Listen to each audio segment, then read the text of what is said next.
of gracious, you know, you think back to the second debate, at the end of the second debate, when the town hall person asked, you know, can you each say something nice about the other person? Donald Trump came up with actually something that was gracious and I think heartfelt, that she doesn't give up, she doesn't quit. I mean, he ran a commercial essentially attacking her, you know, saying the opposite thing a couple days later, but I thought it was a very gracious kind of moment. He patted her on the shoulder on the way up to the podium tonight. But just in terms of the comments, it wasn't exactly sort of in the... I mean, he has graciousness in him when he wants to. Tonight, perhaps, was not the best There's no question. There's tension here. I mean, as we were listening last night to the debate, I certainly think I heard that it was the Clinton campaign that requested that no handshakes be given with the families coming from the Clinton campaign. So, I mean, you know why? I mean, that was sort of untraditional, too. So, I mean, it's just clear that there's tension here. And Here's another moment from tonight, Donald Trump earlier. Let's listen. Be here with 1,000 wonderful people, or as I call it, a small, intimate dinner with some friends, or as Hillary calls it, her largest crowd of the season.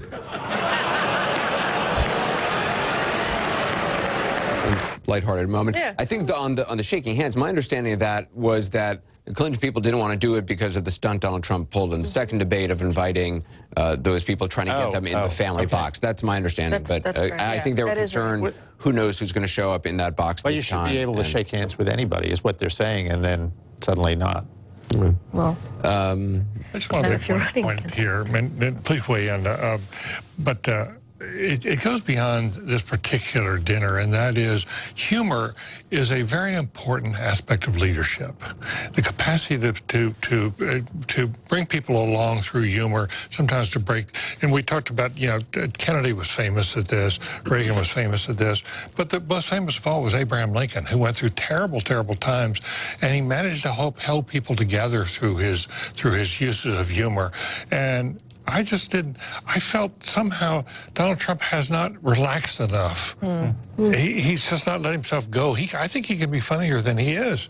But somehow what he comes across tonight was he brought the spirit of last night's debate into the night. And it's like it didn't work in this environment. A really important thing for a candidate is to be having fun. Yeah. And I think at this point in the campaign, Donald Trump is not having any fun. And not just Donald, any candidate, myself in the past, if you're not having fun, it shows. And you know, it really does show. Al Smith himself was known as the happy warrior. Yes, that's right. Very, very important to his leadership. Let's play another moment of Hillary Clinton talking about Rudy Giuliani, who was also there. Let's watch. We have Rudy Giuliani. Now, many don't know this, but Rudy actually got his start as a prosecutor, going after wealthy New Yorkers who avoided paying taxes. But as the saying goes, if you can't beat him, go on Fox News and call him a genius. Rudy Giuliani did not seem to be enjoying it.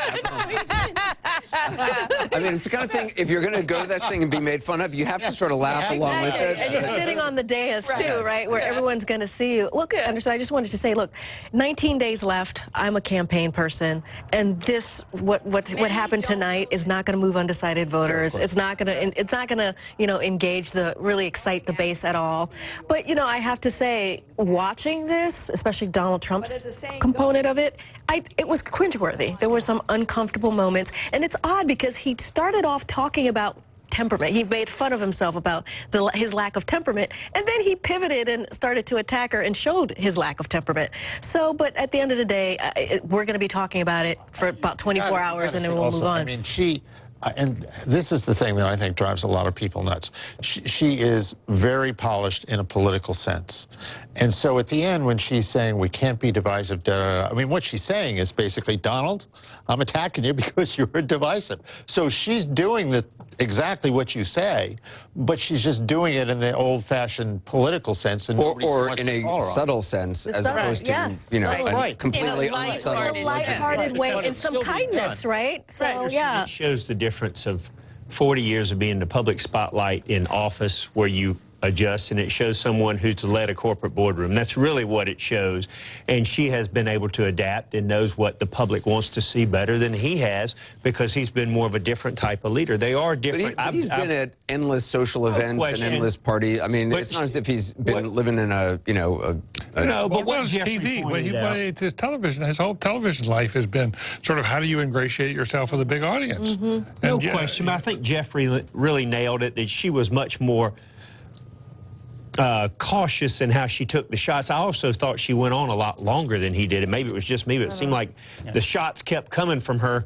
You know, his were a lot more, we'll get it over with, and it just drug on, that she just kept pounding. You know, I don't know about the timing, that may or may not be true. You know, she had some pretty funny jokes, had some not so funny jokes, had some, you know, as was said before, moments where she sinned. Especially not either of their, you know, special. Totally, right. I mean, President Obama at the, you know, I mean, I don't go to the White House court on the dinner, but I've seen it on television, and, you know, he's given some funny monologues at that event. Comedy Cellar is not holding a spot for either of these people. Like, that's a fact. They're not going to be at the Laugh Shack. But